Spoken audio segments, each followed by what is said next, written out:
نہیں پڑھاؤں گا۔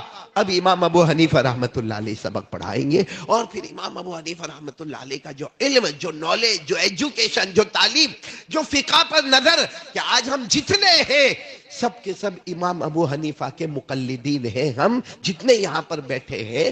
تو میرے پیاروں، بس امام ابو حنیفہ نے حدیث کا سبق پڑھایا، اب دوسرے دن پورے مدینے میں ایک شور، مدینے کے اطراف میں، مدینے کے جوانب میں ایک اعلان ہوا، لوگ آتے گئے، دوسرے دن بھی بہت بڑا مجمع، تیسرے دن بھی بہت بڑا مجمع، اور چوتھے دن تو مجمع اور پبلک کہاں سے کہاں تک پھیلی ہوئی کہ امام ابو حنیفہ کا سبق ہوگا، امام ابو حنیفہ کا سبق ہوگا۔ بولو کتنے دن ہو گئے تھے؟ 3 دن، آج چوتھا دن تھا۔ اب سب انتظار کر رہے، خود امام مالک بھی ایک اسٹوڈنٹ کی طرح آ کے بیٹھ گئے تھے کہ ابھی آئیں گے، ابھی حضرت آئیں گے، ابھی حضرت آئیں گے۔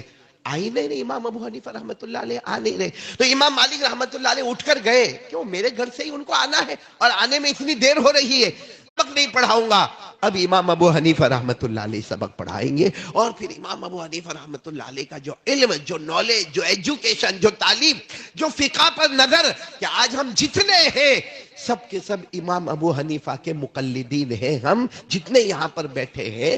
تو میرے پیاروں، بس امام ابو حنیفہ نے حدیث کا سبق پڑھایا، اب دوسرے دن پورے مدینے میں ایک شور، مدینے کے اطراف میں، مدینے کے جوانب میں ایک اعلان ہوا، لوگ آتے گئے، دوسرے دن بھی بہت بڑا مجمع، تیسرے دن بھی بہت بڑا مجمع، اور چوتھے دن تو مجمع اور پبلک کہاں سے کہاں تک پھیلی ہوئی کہ امام ابو حنیفہ کا سبق ہوگا، امام ابو حنیفہ کا سبق ہوگا۔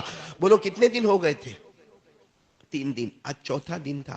اب سب انتظار کر رہے، خود امام مالک بھی ایک اسٹوڈنٹ کی طرح آ کے بیٹھ گئے تھے کہ ابھی آئیں گے، ابھی حضرت آئیں گے، ابھی حضرت آئیں گے۔